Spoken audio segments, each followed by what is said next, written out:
Hey, hi guys, thanks for joining me today. I want to continue in our journey with Jesus to the place of the cross. The reason for which Jesus came to this planet was for exactly that. We see Jesus, as we said, leading the way to this place. We see Jesus as he met with people, spoke with people, did all sorts of things, and we've been studying all these incidences in his life. And we come now to a very interesting one. But let me just say this to start with. Yesterday, I had a conversation with a young friend from Norway. He's been out here as a volunteer.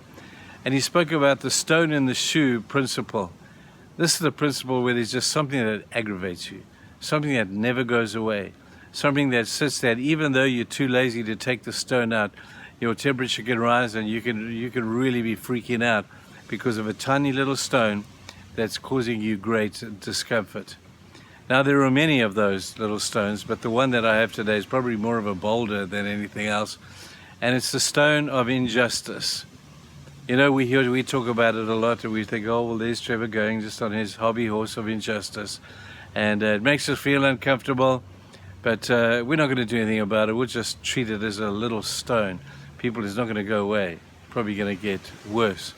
So I want to read to you an account of Jesus with the issue of injustice being the stone in his shoe. Jesus could not handle injustice.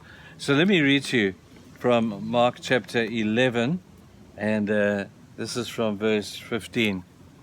On reaching Jerusalem, Jesus entered the temple area and began driving out those who were buying and selling there. He overturned the tables of the money changers and the benches of those selling doves, and would not allow anyone to carry merchandise through the temple courts. And as he taught them, he said, "Is it not written, 'My house will be called a house of prayer for all nations'?"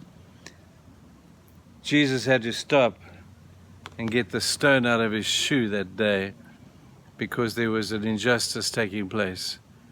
There in the temple where people should be praying and loving one another and sharing with one another was a bunch of business people who were ripping off the poor. They were selling to them maybe offerings at triple the price because these people had to walk from such long distances they couldn't bring their lamb or their dove or whatever they were going to offer. And so there was a mass marketing frenzy there of people being ripped off and people ripping off. Jesus took one look at this and said, "This is just wrong." You see, any abuse of power is wrong. Any abuse of power is an injustice. That's what it will lead to. And we see Jesus standing with righteous indignation against this, righteous anger against this thing.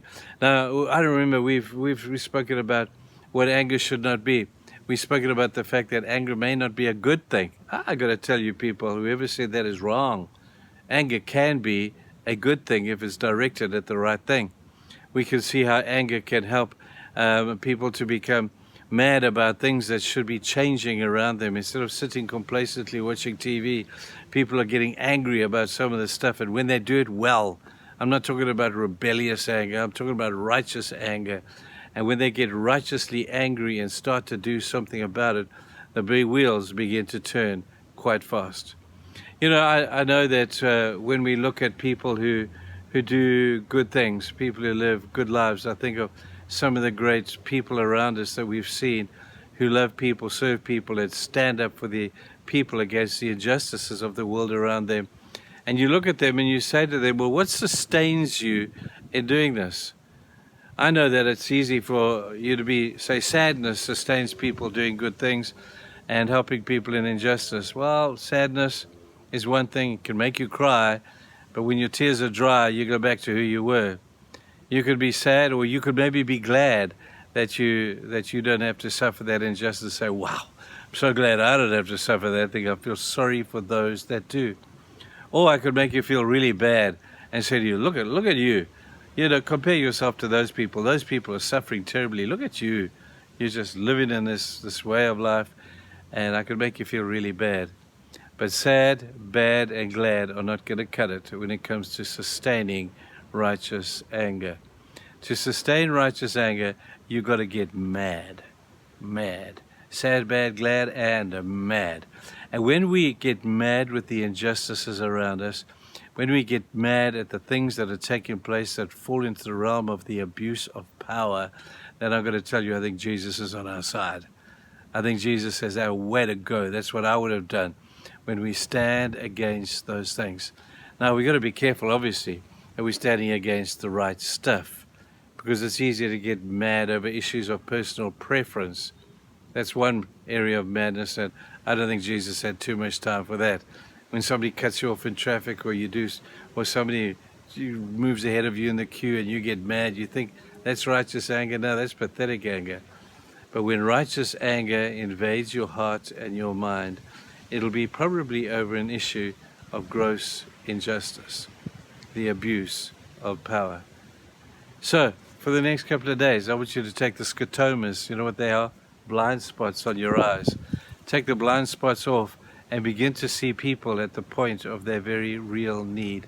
Begin to see people at a point where you recognize their humanity and that God loves them and God values them. And when you see God, and when you read the scriptures and you see how God had such an incredible value of a human being, when that value is being trampled on, whether it's by the rich trampling on the poor, or the healthy trampling on the sick, or the powerful trampling on those that have no power at all, people, you know what we've got to do. We've got to stand strongly against that. Join an organization that stands against it. Rally people in your church towards that cause, and let's do what Jesus would do. Let's not fob this thing off. It's a stone in your shoe. It's never going to go away. I hope you find that to be true. Cheers, guys. Bye-bye.